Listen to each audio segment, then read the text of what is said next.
Bem-vindos a mais um episódio falando de fraudes, número 70 hoje. Hoje a gente vai direto ao ponto que estamos com bilhões de tecnologia, segurança, falha, inteligência artificial, mas ataques continuam dando certo. Hoje a gente o nosso tema é cybermarketing, olha que coisa nova, cultura, a nova arma contra as fraudes. E eu tenho comigo aqui um convidado muito especial, muito especial. Mas antes eu gostaria de dar alguns recados. A gente tem uma patrocinadora aqui, que eu vou entregar um presente para o convidado daqui a pouquinho, que é a G2 Brindes, que é especialista em fazer brindes para eventos. Será que a falha é do Firewall? Será que a porta de entrada está dentro da própria empresa ou por falta de cultura de segurança? É por isso que o nosso convidado, Bruno Baldo, eu vou ver, se tiver errado, aí a pronúncia me corrige. CMO da Rainforest Technologies. Ele é publicitário de formação. Ele já tem uma afinidade comigo, que meu filho é publicitário de formação. Especialista em cybermarketing e foi reconhecido internacionalmente pela Cybersecurity Marketing Society, né? Society, como prêmio Best New de Cyber Talent 2024, correto? Correto. E hoje está cursando MBA em cibersegurança, ampliando sua visão estratégica e mostrando que a segurança pode ser, sim, um motor de inovação e vantagem competitiva para qualquer negócio. E eu complemento, que preserva a imagem das empresas. Bruno, seja bem-vindo ao Falando de Fraudes. Eu agradeço imensamente o convite de poder estar aqui, a gente bater esse papo, né? Grandes nomes já passaram aqui, eu vi André Tomé, né? Vi alguns rostos bem familiares ali. Anquives Moraes, Thiago Bodini. O Bodini também, estava assistindo o episódio dele. Enfim, é uma turma aí renomada, difícil vir depois deles aqui. Não, você está trazendo uma coisa nova. Acho que o Bodini vai gostar muito de assistir. O Rodrigo Jorge também, que é outro especialista. Sim, nosso triatleta. Exatamente. Foi o Ironman agora. Então, o Manrisca é um presente que a gente tem pelo segundo ano, muito bom evento. Em 2025 eu não participei por alguns problemas técnicos, mas em 2024 a gente levou o estúdio para lá e gravou 12 episódios com todos os convidados. Muito bom, muito bom. É um dos melhores eventos aí do cenário atual. Eu concordo com você. Com um grande propósito mesmo. Tem bons eventos, mas esse aí é muito bom. Bruno, só para ilustrar o que lembra um ataque. Você lembra que ele é só para começar hoje com uma dor bem grande. Você lembra um ataque que teve nos Estados Unidos, numa empresa chamada Colonial Pipeline, em 2021? Essa época ainda não estava dentro da área de cyber. Eu estudei alguma coisinha depois, mas eu conheço vagamente ali porque surgiram várias iniciativas depois disso, né? Principalmente da CISA ali nos Estados Unidos, né? É um negócio bem. Então, a evolução, isso foi em 2021. O que abriu a porta para o cyberataque foi o comprometimento sem autenticação no funcionário multifator, certo? Então, isso de 2021 para cá, 2020 deve ter melhorado. As empresas começaram a considerar esse problema de segurança e resolveram deve fechar a porta. É isso que aconteceu? Isso. Acho que vários movimentos têm acontecido frente a grandes ataques, como esse é um dos casos, né? Eu me recordo dando uma estudada sobre esse tema, que a própria CISA lançou várias iniciativas, né? O próprio portal para você reportar ransomware e algumas outras iniciativas do caso vem acontecendo, e novas tecnologias surgindo, e agora, principalmente nos últimos 3 anos aí, com a inteligência artificial alavancando tudo, com certeza novas iniciativas vêm surgindo e vão surgir agora, né? Com computação quântica, com tanta coisa que está acontecendo no mundo. Mas a pergunta que eu vou te fazer tem inclusive uma ligação com o ataque ao Banco Central e o ataque à HSBC. Você costuma dizer que a maior vulnerabilidade não é a técnica, é a cultural. O que significa isso na prática para as empresas? Acho que para as pessoas físicas também, né? Para todos, no caso, né? Nós, pessoas comuns aqui, ter um conhecimento de segurança parece algo fora da realidade. E é uma tecla que vem sendo batida constantemente por vários influenciadores da nossa área de segurança, falando sobre a importância do usuário, né? Se ele é o elo mais fraco ou é o elo mais importante. E eu considero que ele talvez seja o elo mais importante e não é menos vulnerável do que as outras partes envolvidas. Então, quando eu digo que a falha é mais cultural do que técnica, é porque algumas empresas tendem a investir nas tecnologias, tendem a criar alguns processos robustos e o lado humano, o lado pessoa acaba um pouco negligenciado às vezes. Você acha que ainda os empresários acham que o Fire salva a vida deles, é isso?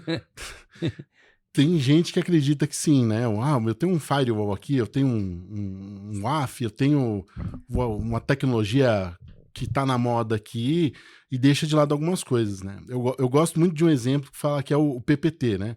Não dá para você ter um processo de segurança sem o PPT. O que é o PPT? É processos, pessoas e tecnologia. Não adianta você ter tecnologia se você não tem processos, e não adianta ter processo e tecnologia se você não vai ter pessoas. Eles precisam operar no fim do dia, eles vão estar ali na linha de frente, né, trabalhando com isso tudo.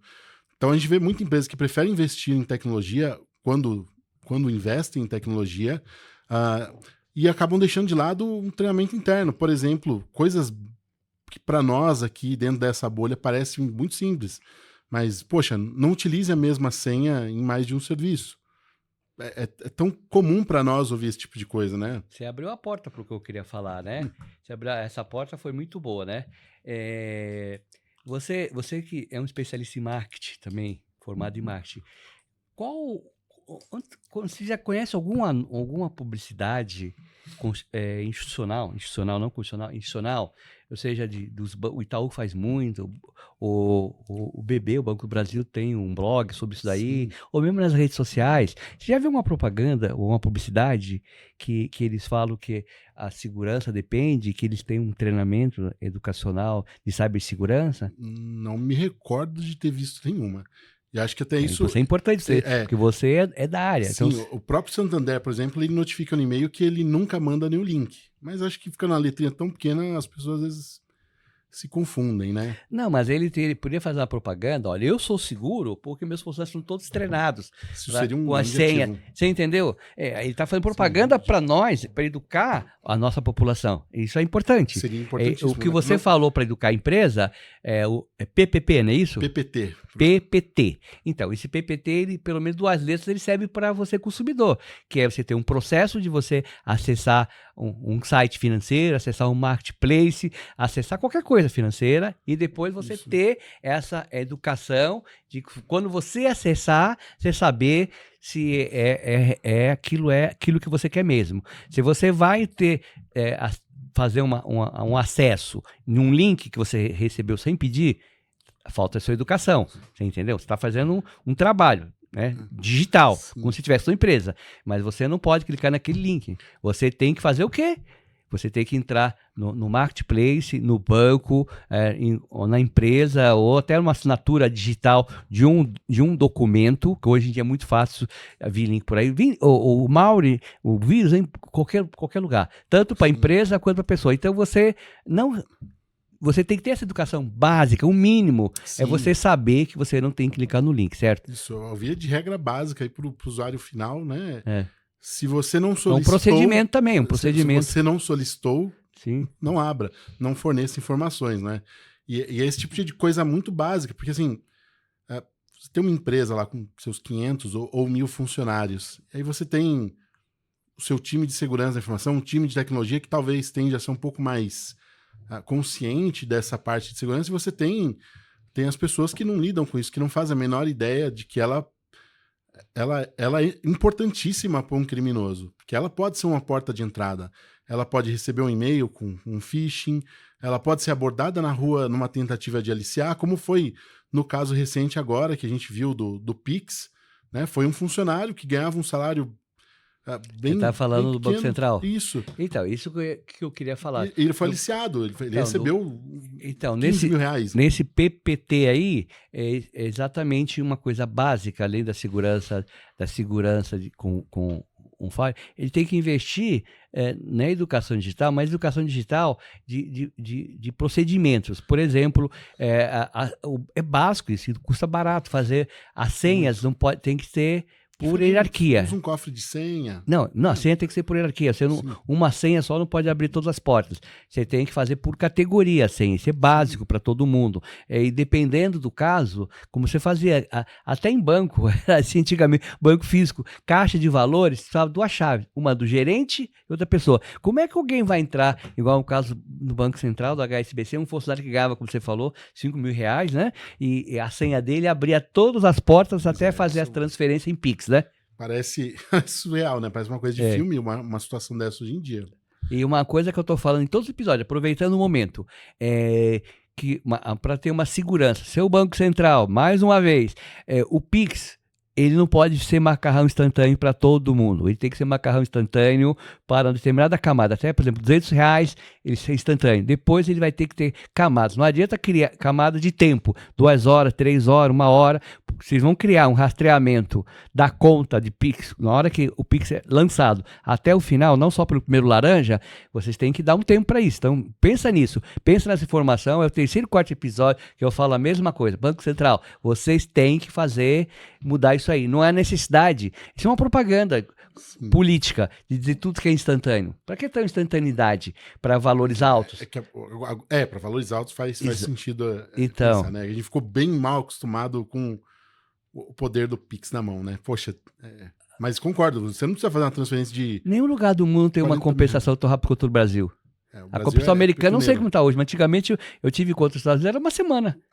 Hoje em dia já ficou um pouco mais rápido por conta de algumas fintechs. Sim. Mas nos bancos tradicionais eu ainda também acho um processo moroso e você não tem informação nenhuma se o dinheiro foi, se não foi, se caiu, se não caiu. Então, mas pelo menos você evita, né? Evita a fraude. Esse negócio de instantâneo aí, eu recebo por dia 10 pedidos de ajuda. Mas não dá para ajudar, porque o dinheiro já foi embora. E tem uma falha do mecanismo de devolução especial também do Pix, né? As pessoas têm vergonha de fazer isso na hora por ajuda, e né? Ele acaba, eu acredito também que seja um pouco ineficiente, tá? De poucas pessoas que eu conheço que tiveram problema com Pix golpe, ninguém conseguiu resolver usando o mecanismo. E eles estão lançando tudo, parece muito mais política, né? Lançaram agora o mecanismo que você faz no próprio aplicativo, né? Sim. Não sei se já estão os bancos já do banco você pede o estorno daquele Pix, mas ele vai para uma avaliação. Só que o golpista também já está fazendo isso também.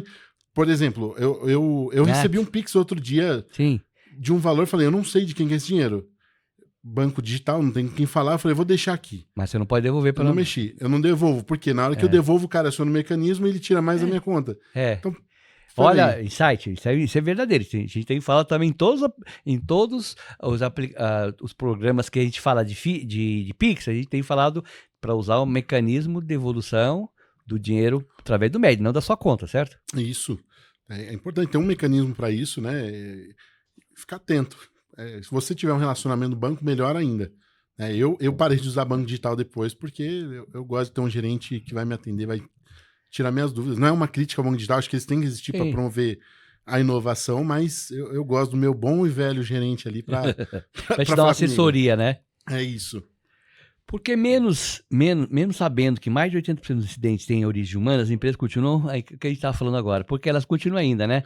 Sim. 80%. O Bordini veio aqui e me provou que é 100%, porque 80% são as falhas, e 20% é um procedimento mal feito por falta de conhecimento do TI, da equipe interna, não é isso? Isso acontece muito, inclusive na RSA Conference do ano passado, é aquela coisa, a gente prega que é mais barato prevenir do que remediar, né? E eu ouvi o contrário lá, né? Teve um painel falando só, por exemplo, do setor de saúde nos Estados Unidos, teve alguns casos de ransomware e fecharam algumas instituições, a gente sabe que saúde é bem caro lá e eram algumas ONGs, enfim, acabaram fechando.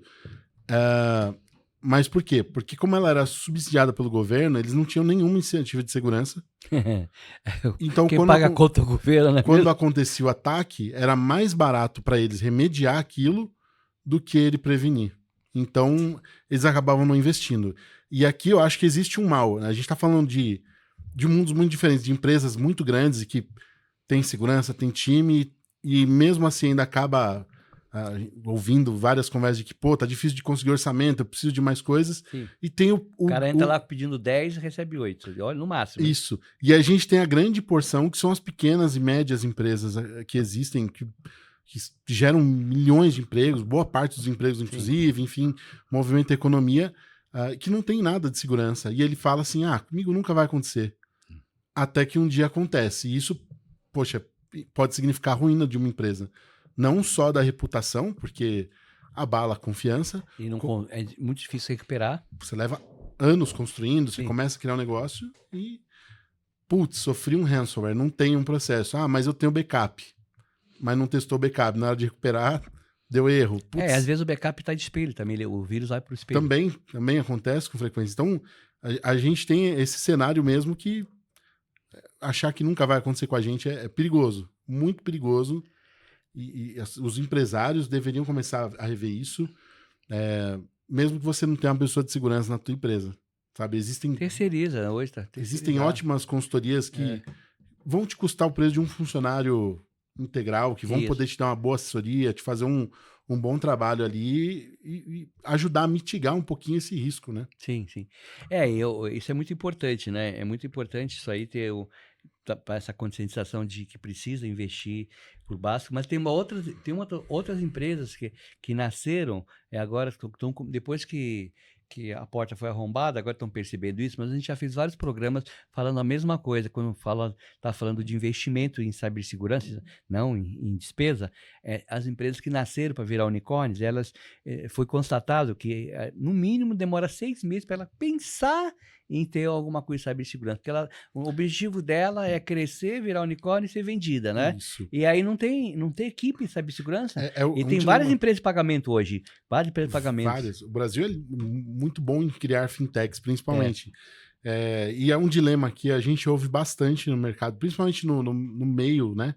Startups que estão começando a crescer, empresas estão começando a alavancar, e é o dilema do cara que talvez ainda não esteja tendo lucro, mas ele está faturando e fala assim, ou eu vou investir para crescer ou eu vou investir em segurança. Exatamente. Ele tem que fazer essa escolha e muitas vezes, acho que, não vou citar o número, mas acho que a grande maioria das vezes ele vai optar por crescer, investir nesse motor do que prevenir, porque...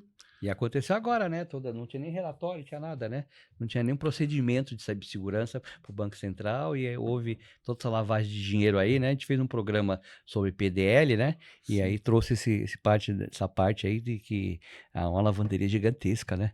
Existe um prédio na Faria Lima que é só de fintech. Isso aí caiu na mídia agora também. Inclusive a Faria Lima tá num grande momento agora. Tem um prédio ou dois lá que só fintechs. Só o cara aluga um escritório lá só para ficar preso uma fintech.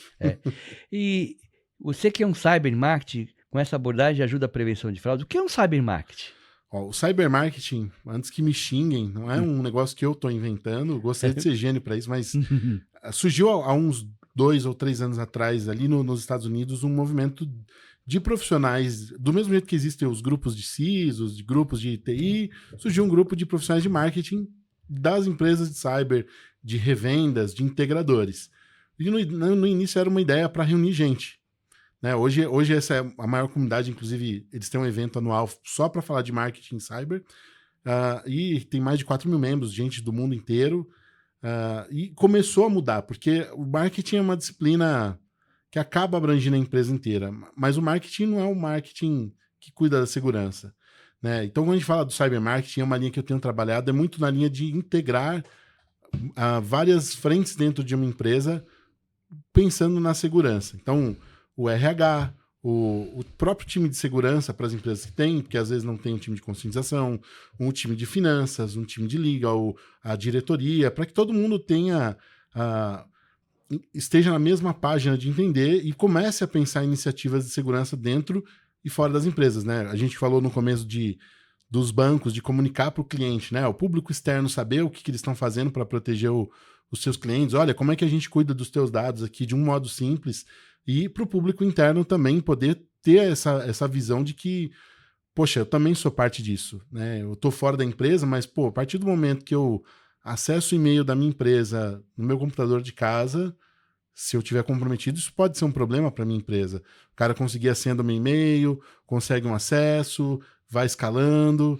Se ele estiver ligado a VPN da empresa, ele consegue chegar na empresa, né? Exato, então tem um risco diretamente ligado a isso, tá? E recentemente começamos um movimento aqui com outros profissionais de cyber dentro do Brasil, não só pensando no lado, eu que trabalho num fabricante, né, de software, mas principalmente dentro das empresas. Hoje eu lido boa parte do meu tempo com CISOs, com executivos de segurança, com diretores, gerentes, enfim, e tenho muitas conversas sobre como, porque muitas vezes o marketing da empresa também não é uma área que está muito interessada em promover esse tipo de coisa. Então, como que a gente consegue pensar em algum modo de... O marketing está preocupado em vender isso. Nem sempre, mas deveriam, talvez em várias empresas hoje já seja uma realidade.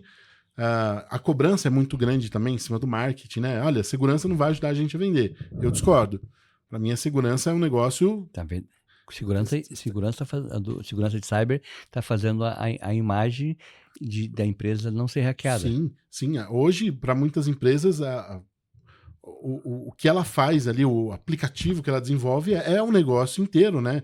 Você pega o caso do iFood, você pega o Mercado Livre, que agora começou a uma outras frentes, mas pega o Uber, você pega, enfim, 99, vários desses aqui, hein? O negócio deles é o aplicativo, né? Então, se aquilo ali estiver vulnerável, tiver um problema, isso aí vai comprometer o negócio de uma forma absurda, né? Não que não tenham acontecido casos já, por exemplo, da Uber, né? Que é um caso famosíssimo. Inclusive, o CISO foi incriminado na pessoa física lá nos Estados Unidos por ocultar um incidente, né? Um vazamento de dados lá. Então, como é que foi esse caso? Esse caso é um caso um pouquinho antigo já. Na época que o Uber estava crescendo mesmo, eles manipulavam o aplicativo para ouvir o que o cliente estava falando. Tinham várias armadilhas ali dentro que os usuários nem motoristas estavam cientes, né? Era uma prática de cima da diretoria ali do Uber e não era permitido, mas, né?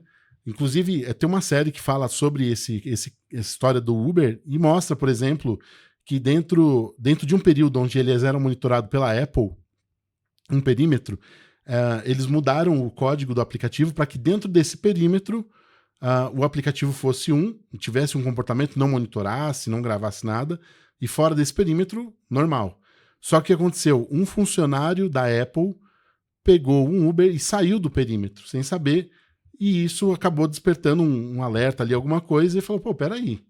E isso desencadeou um monte de coisa, investigações dentro de lá, e a pessoa responsável por segurança sabia disso, sabia de episódios de vazamento que não foram reportados, e ele foi incriminado na pessoa física, né?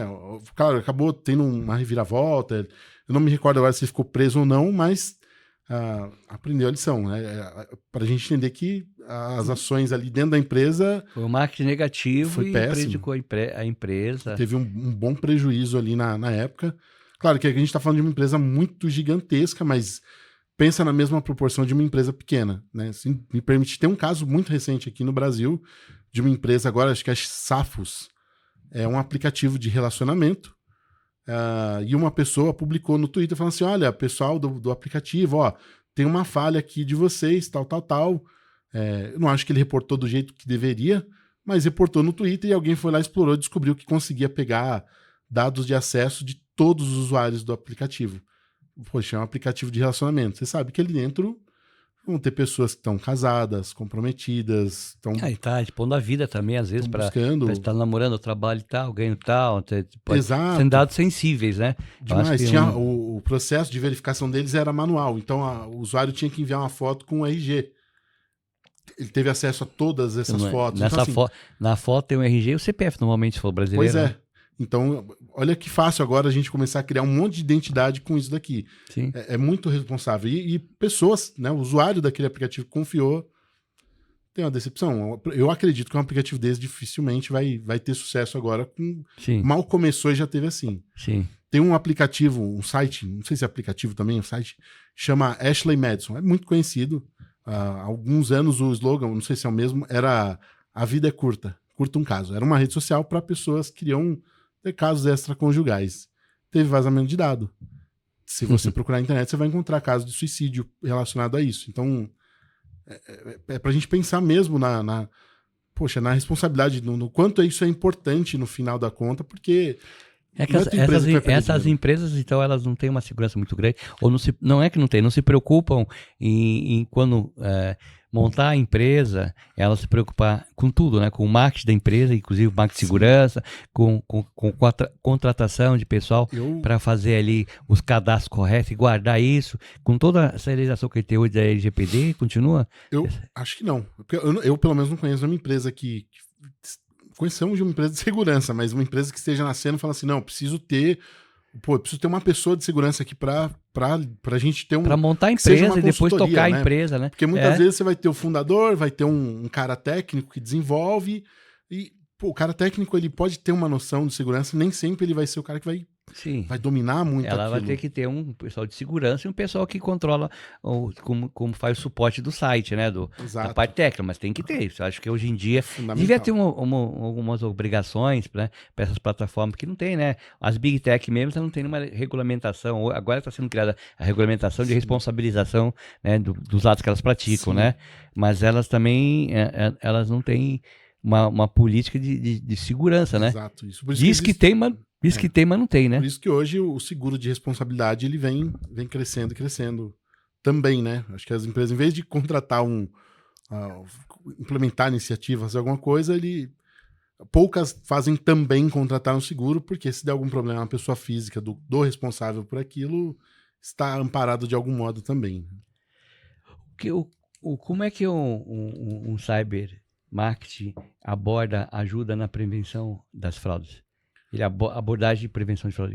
Como é que ele aborda o pessoal dentro da empresa para assim, para convencer os gestores a que precisa realmente cuidar de determinada área, né? Vem muito numa parte lúdica, e eu acho que é importante ser um trabalho feito junto com os C-levels da empresa, com as pessoas que estão na cadeira mais alta ali, e principalmente time de segurança para entender qual que é a dor.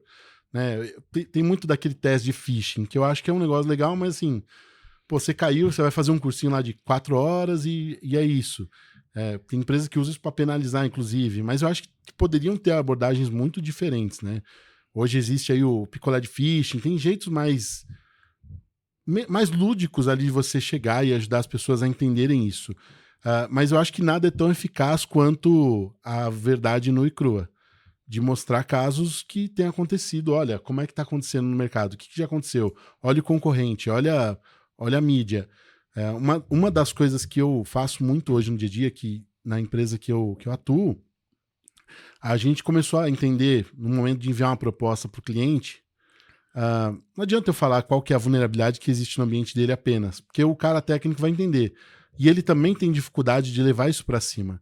Então, o que nós começamos a fazer? Eu pego uma CVE, uma vulnerabilidade. Acho que falar do CVE, CVE é uma vulnerabilidade que é conhecida e já foi explorada, tá? Ela foi reportada, ela já foi corrigida, e ela tem um número, um cadastro único, e isso acaba identificando ela dentro desse milhões de outras. É uma coisa técnica, mas é coisa importante, né? Exato, acho que né, todo mundo precisa saber o que é uma CVE, mas só para explicar rapidamente, eu encontrei essa vulnerabilidade no seu ambiente, tá? O que isso significa? Pô, isso significa que, olha, a empresa aqui, XPTO, ela também teve essa vulnerabilidade, foi encontrada lá, foi explorada.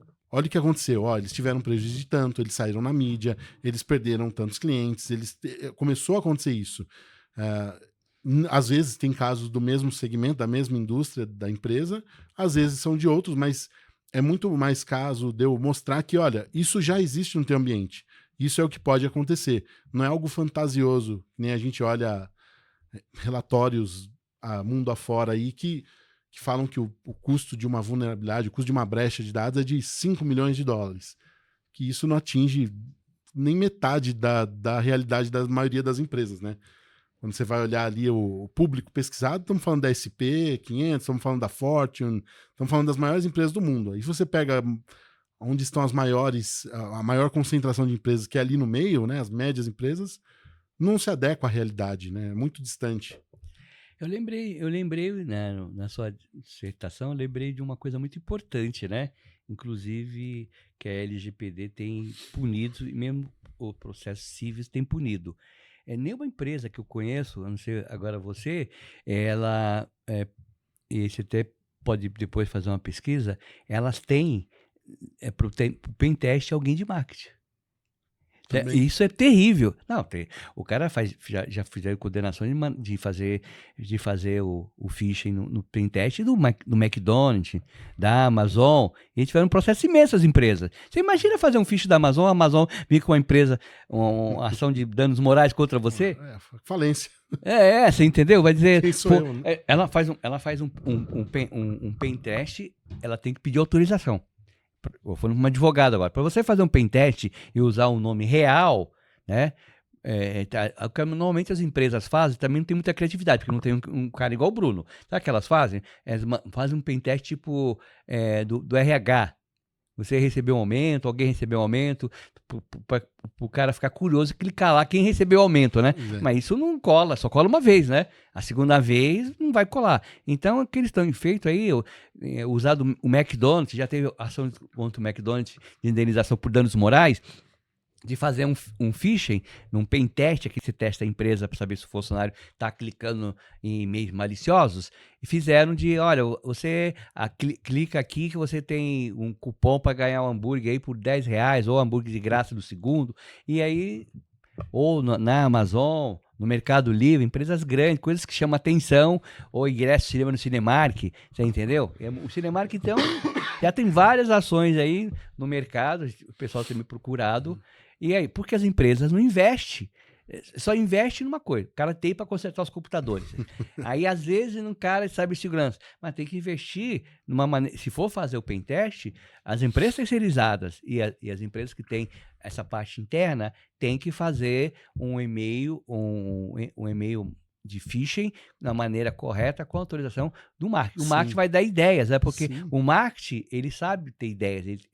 Para isso, ele está dentro da empresa normalmente e vê o que os funcionários mais atraem ele, né? Porque muitas vezes o funcionário não são atraídos por determinadas coisas que o cara do técnico fala, né? Por exemplo, há uma estatística no RH que os funcionários eles preferem ganhar, em vez de ganhar um ingresso em cima, ganhar uma folga.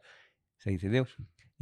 Mas você vai mandar um fintech de uma agência de viagem, tem que primeiro fazer a coisa direito. Eu acho que a ideia de quem tenta fazer um negócio desse... Desculpa tomar o seu papel de falar. Tá corretíssimo.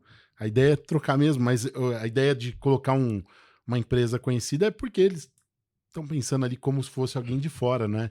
Mas uma coisa, por exemplo, que eu já vi em um grupo de conscientização no WhatsApp, era próximo agora do mês de junho, falar da festa junina. Olha, amanhã todo mundo tem que vir fantasiado. E o phishing era esse. Não tinha clique, não tinha nada. Amanhã tem que vir fantasiado. E ver quem realmente vê fantasiado ou não. Para vir fantasiado, clicou, né? Essa ideia foi eu que dei, inclusive, mas ninguém quis abraçar. Mas fica a ideia grátis. Mas a ideia não é ruim, a ideia. Só que não dá para fazer a segunda vez, né? Você tem que fazer esse teste cada 3 meses, eu acho, pelo menos, né? Eu sou muito favorável à gamificação. Não sei se você quer essa aproximação. Eu sou defensor de um cara que eu já vi no programa, mas ele pode estar ouvindo, seu Vinícius Perales, ele já veio no programa quando ele era pobre. Agora que ele está rico, está nos Estados Unidos, né? Ele não quer mais vir no meu programa lá, mas eu sou favorável. Eu uso, a gente usa no escritório a Hacker Ranger, né? E eu acho que eu gostaria de... Porque essa é a real prevenção para a pessoa física, né? Sim. Para a pessoa jurídica. Mas também tem pessoa física. Sim, as pessoas lá dentro ele tem um joguinho, né? Ele tem um joguinho de tabuleiro para pessoa física. Sim. A gente tem lá no escritório, que fica lá na parte de lazer lá, um joguinho de tabuleiro. O nosso orgulho brasileiro, né? Hacker Rangers. Muito bom, muito bom. E eu posso ter o privilégio de dizer que já trouxe ele por Falando de Fraudes no começo, Falando de Fraudes. É isso. Muito bom, muito bom. Porque como pode trazer a segurança para o C-Level sem aparecer apenas custo? Como é que você pode fazer isso e levar isso para o C-Level? Né? Esse é o grande desafio, né? E que bom que a gente fala sobre isso. Tem acontecido grandes movimentos no nosso cenário, vamos falar de Brasil aqui, onde não existem muitos CISOs no Brasil, né? Se a gente for olhar a cadeira de C-Level de segurança... Parece que tem um número reduzido, que realmente CISO, né? Que realmente CISO é um número muito pequeno, não sei estimar. Mas quando você pesquisa no LinkedIn lá, CISO Brasil, você deve encontrar na faixa de uns 400 mais ou menos, que é muito pouco diante do tamanho que é o nosso mercado. Quando a gente olha os Estados Unidos, tem mais de 8 mil. né? Se a gente for olhar CIO, enfim, divisões de cadeira ali, os números são muito discrepantes.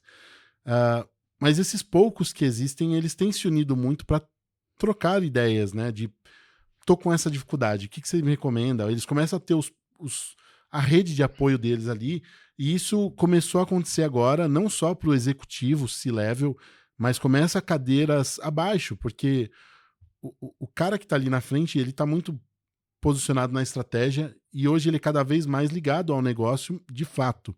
Então ele já começa, de forma muito tímida ainda, a ter um lugar no board para falar, para mostrar o que está sendo feito. Olha, a gente diminuiu aqui a quantidade de incidentes, olha, o número de vulnerabilidades que nós tínhamos no nosso ambiente reduziu, olha, fizemos um teste de phishing, por exemplo, e ninguém caiu, sabe? E começar a trazer isso para o dia a dia do board de outras pessoas, né?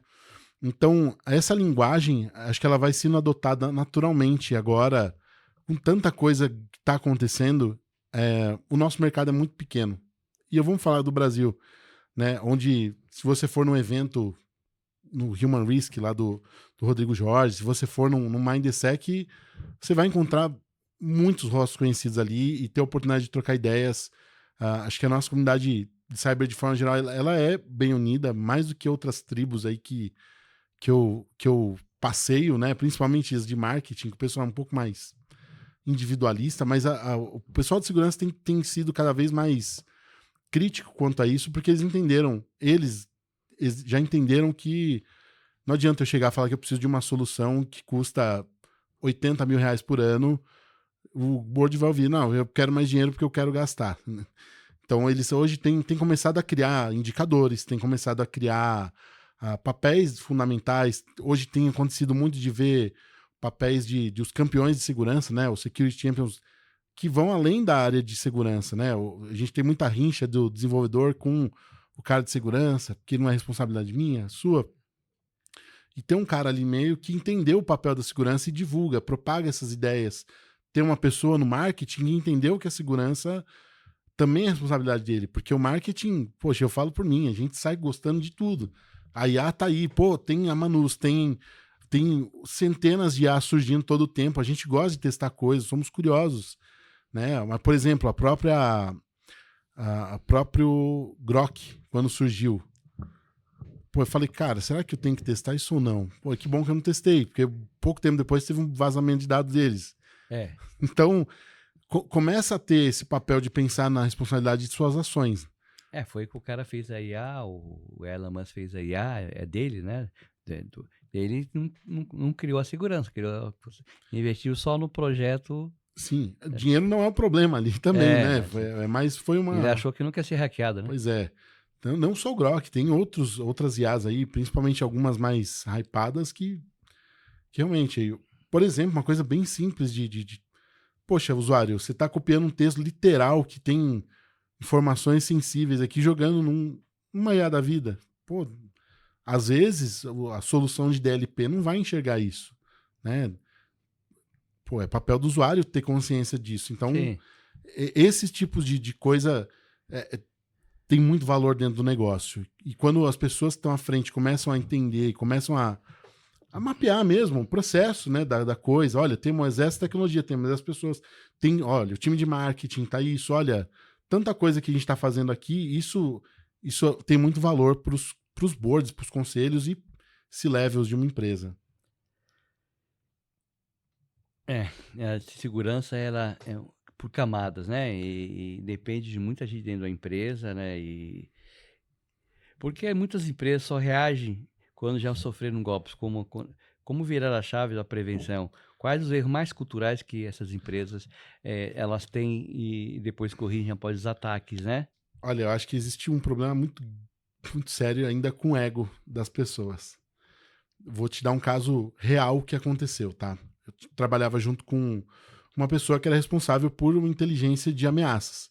Então ele passava um bom tempo monitorando grupos, monitorando atores maliciosos para ver se encontrava informações de clientes, alguma menção, alguma coisa do tipo. Nós encontramos de uma grande escola de inglês, era 1 milhão de dados, literalmente, era uma planilha com 1 milhão de dados de clientes deles que estava disponível. eles não tinham consciência. Nós acionamos o responsável pela segurança nessa empresa, tinha uma pessoa, era uma pessoa literalmente, uma empresa grande, antiga, e mandamos, o único canal que a gente encontrou foi o LinkedIn, mandamos ali pra pessoa e falou assim, pô, domingo, sério? Você acha que isso tá certo? Pô, mas eu tô tentando te ajudar, não é porque é domingo, cara, é tua responsabilidade, ó, tô te ajudando, apareceu aqui. Essa pessoa não fez nada com a informação. Passou uma semana, eles foram alvo de divulgação disso daí em massa, assim, a pessoa tinha divulgado num fórum, acho que ninguém vai ver, e ele abriu massivamente aquilo, saiu na imprensa, o cara queria processar a gente também, porque falou, vocês que divulgaram. Então, assim, ego também, né? Vazou, mas peraí, não é assim.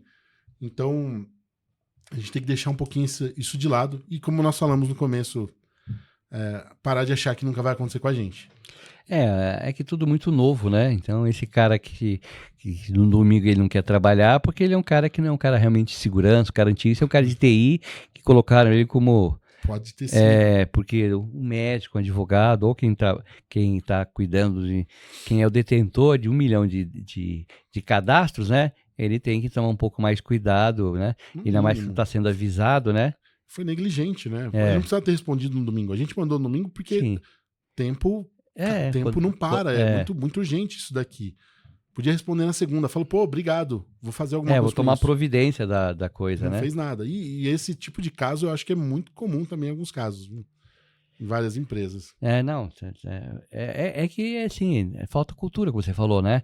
A cultura de conhecer os riscos, a cultura de sair da zona de conforto, implementar a segurança. Os usuários e achar que a segurança ela é um investimento na imagem da empresa, na segurança para o consumidor, para o usuário, para o prestador de serviço, entendeu? Tem estudos, inclusive, que mostram... Não precisa vir uma lei para obrigar, né? Como aconteceu com as fintechs. Teve que vir uma lei para obrigar elas a mandarem relatório, a fazer um depósito de 15 milhões do Banco Central, as garantias, né? Fazer as garantias, fazer tem uma outra restrição que ela fez lá, os depósitos até um determinado valor, né? Não poder enviar todo o dinheiro que recebia, né? Milhões, tinha que receber fracionado, entendeu? E prestar relatório, né?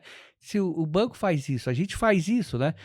A pessoa física, se você enviar uma importância fora da sua rotina, você vai parar no COAF da vida, entendeu? Por que o fintech... Então, por que criar isso? E a gente tem falado que as fintechs estão sem nenhuma estrutura de segurança, sem nenhum filtro, né? Então, qual que é as métricas culturais que podem mostrar que uma empresa está segura, além do laudo técnico delas? O laudo técnico o laudo técnico é técnico, né? A carta de responsabilidade, né? Eu tenho pentest, tem empresa, aqui tem SOC, tem Red Time, tem... tem empresa que Blue não Time, tem, né? Quer dizer, mas e a cultura dela? A cultura dela, acho que abrange, assim, além do marketing, abrange também a segurança de educação digital, né? Sim. Eu acho que você tem que trabalhar com essa parte, né? Sim, ter métricas, por exemplo, de usuários treinados. Não adianta a gente pegar e chegar do nada a fazer um phishing aqui dentro. Cara, vai cair muita gente. Mas se você treinar antes, como é que você identifica um e-mail falso? Como é que você age se você achar um pendrive? Pô, você manda imprimir um documento e deixa ali na impressora. E você não busca. Não, acho que tem que começar pelo básico, né? É o básico. Não, tem mais básico que isso ainda. Antes disso ainda. Tem. Não colocar etiqueta com a senha no computador, post-it no computador. Pelo amor de Deus, não usar a senha, mudar 1, 2, 3. Não adianta nada você, a empresa, fazer um regulamento e cada 3 meses tem que trocar a senha. Aí ele troca 1, 2, 3, 4, 5, 6. E coloca o arroba, e coloca asterisco então, e vai funcionando. Sim, coisas básicas. Por exemplo, o seu monitor tem sempre um descanso de tela. Quando você sair, ele desligar, porque não deixar a sua máquina desbloqueada quando você sair da estação. Quando você sair, porque pode passar alguém, um visitante, ou uma faxineira que veio substituir a outra, ou empresa que veio substituir a outra. É importante o pessoal que trabalha em shopping, e que em prédios que ficam em shoppings, você vê na praça de alimentação no horário do almoço, o pessoal que sabe que lota, vai ali, deixa o cartão dele na mesa ali, o crachá de acesso ao prédio na mesa para guardar o lugar. Tá vendo? Isso não é digital, isso é físico, mas leva pro digital. Gente, alguém passou ali, pegou aquilo, ele vai acessar. Então, isso é o básico. Sabe? Outra coisa que tem acontecido, parece ridículo, acontece, é que o chefe dá a senha dele para a equipe inteira, usa a mesma senha para todos. Então, se acontece um incidente, não vai saber quem foi. Perde tudo isso, né? Não vai saber quem foi. Se foi para poder rastrear e sabe, onde o cara entrou, para ajudar o SOC, ajudar o time a identificar a origem desse ataque. Exatamente. Não vai ter. Se a senha for comum, não vai ter. Cada um tem que ter uma senha individualizada, trocada a cada 3 meses, e a senha tem que ser uma senha forte, mas de 8 números no mínimo. Alfanumérica. Porque já vai ajudar, já vai ajudar, mas uma senha de 13 números, a IA quebra em 30 segundos, né? Mas tudo bem, né? Isso já ajuda. Dupla certificação, MFC, tem que colocar isso. Múltiplos fatores, né? A gente tão fácil, baixa o aplicativozinho do Google, ativa. Eu vejo que determinadas situações tem tanta a dificuldade de acesso e às vezes não tem tanta segurança. Por exemplo, eu sou advogado, existem vários sistemas no jurídico, EPROC, ESAGE, vários, né? E você, para entrar, para você colocar o seu certificado digital, que já é difícil de falsificar, mas tudo bem, e você vai ver um processo, que o processo é público. Eu nem precisaria disso, né? Mas o advogado ele tem que acessar com certificado digital para poder ver as peças. O público só consegue ver os andamentos, certo? Mas é público o processo. Inclusive, isso é contraditório ao código, porque o processo é público. Tanto no fórum, você vai lá, quanto você vê digital, a mesma coisa, né? Você tem que fazer isso. O EPROC pede senha, pede múltiplo MFC, uma série de coisas. Você entendeu? E cada sistema acessa diferente. E não fica gravado automaticamente. Você tem que entrar sempre pelo mesmo caminho. Você tem que entrar, se identificar e colocar senha, colocar dupla certificação, se um processo é público. Agora, você vai fazer uma transação, não quer ter o trabalho de ter um certificado, uma biometria, não tem um antivírus no seu computador, no seu celular, hoje. E existe outras coisas. O antivírus é o mínimo. Nossa, a vida tá no celular, né? Tá no celular. Tão vulnerável. Isso, né? Conheço gente que já foi hackeada, mandou o celular consertar a tela e não pôde baixar, não tirou os aplicativos, e aí o cara abriu lá e abriu tudo também. E isso mostra quanto mais a gente se esforça para proteger, mais eles se esforçam para atacar. E a gente fala muito do digital, mas o físico, hoje, ele é vetor para um monte de coisas, né? Sim. Por exemplo, eu vou dar um exemplo de um diretor na empresa, a esposa dele teve o celular furtado. Ela não notou. O pessoal em posse... Não notou? Ela só foi se dar conta depois de um período, uns 40 minutos. Ela informou o marido dela, que trabalha comigo, e o que acontece? Os caras conseguiram ligar pro telefone dele para falar com uma ligação em inglês, se passando pela Apple, falando assim, olha, seu dispositivo foi encontrado. Para bloquear, digita a senha de desbloqueio da tela. Porque eles deviam ter um negócio para capturar ali, e não era para desbloquear, era para justamente eles desbloquearem um aparelho da Apple, e eles poderem usar. Então, rapidamente, olha isso. E ele não, porque ele trabalha na área, ele é um cara safo demais, sabe como lidar.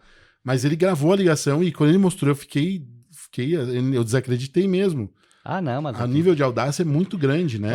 E a criatividade. Os cybercrimes estão organizadíssimos, com com tecnologia, tanto de neurolinguística, tanto de tecnologia, de IA, de tudo. Eu vou falar que mesmo do lado do marketing, eu gosto muito de ferramenta, eu tenho acesso a várias coisas legais que eu brinco para divulgar a empresa, para fazer as coisas. Do outro lado, tem gente muito boa, porque o crime alicia muito bem. Né? Não é só para você conseguir uma credencialzinha, me dá o teu e-mail para eu olhar aqui o negócio, põe esse pendrive lá. Isso eles já pagam até que um dinheiro assim, uma pessoa que ganha um salário baixo, vou te dar 15 mil. Isso você tá falando de implantes, né? Não só disso, né? Mas, implantes tem bastante agora. O Bordini fez vários. A última vez que eu gravei com ele estava saindo para a Argentina, foram convidados para fazer uma palestra sobre implantes, né? Ele é um especialista nessas casas de implantes aí, tem bastante. O Banco Central, o Banco do Brasil teve um implante grande, a Caixa teve um implante grande, porque muita coisa é terceirizada nessas empresas. Então, com o terceirizador lá dentro, né, é mais fácil de subornar o terceirizador, corromper ele. Então. E aí o cara vai e implanta lá um aparelhinho lá no teclado, ou em outro lugar. Um patinho de borracha, né? Que eles falam, Sei lá o que eles falam lá, que eles fazem. Então, mas a tecnologia está muito avançada. Mas o que você faz para você falar e tentar conduzir, além do dinheiro para o C-Leves ou para o pessoal do board, toda a diretoria, mesmo para o CEO, o que você faz para convencê-los, por exemplo, não usar uma planilha de Excel? Porque eles acham que estão acima de todos, né? É tentador, né? Só o pessoal de baixo lá que são o causador. Vamos investir só neles. E neles. Pois é. É uma coisa que deveria ter mais olhares no fim do dia, porque é tentador usar Excel, é tão prático, né? Compartilhou, guarda suas senhas no Excel. Quem nunca viu isso daqui, pô, é privilegiado. Trabalhei em algumas empresas que não existia isso.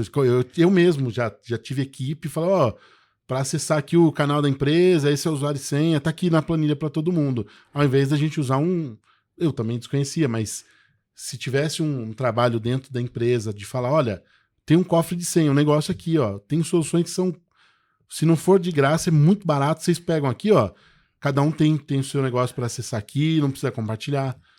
Pode ter hierarquia, você compartilha só uma parte do cofre. Não, e é o pior, né? Você tem dupla certificação.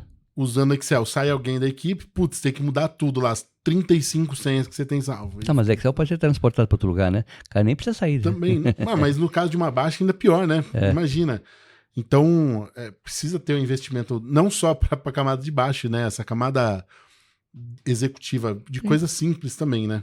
O básico precisa ser dito. Porque se foi eles o motivo de abrir a porta, nunca ninguém vai saber. Pois é.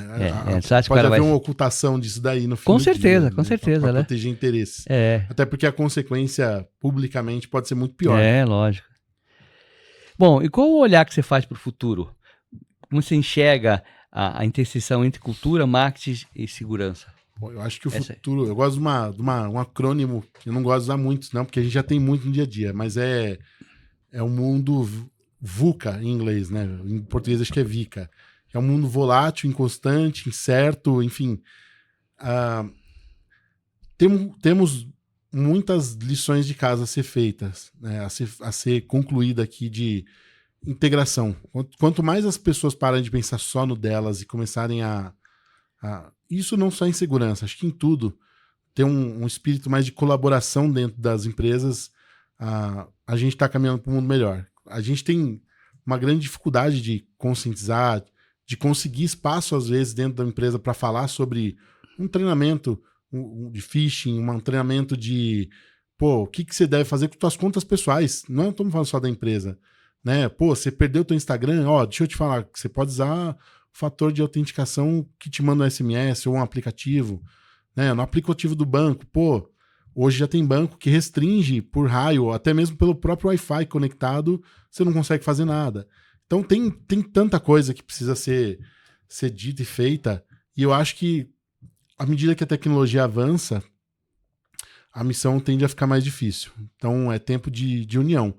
Né? Do time de segurança, ele tá brigando todo dia ali porque ele precisa de uma pessoa, de uma ferramenta, e conseguir ganhar o buy-in de outras pessoas dentro da equipe, da empresa, dos C-levels, do board.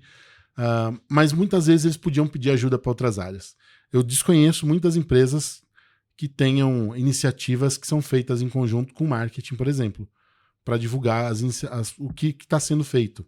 Né? Muitas vezes vai pelo RH, às vezes vai para o time de tecnologia, mas o marketing é uma força dentro da empresa também. Ele tem o papel de comunicar o cliente interno e o cliente externo.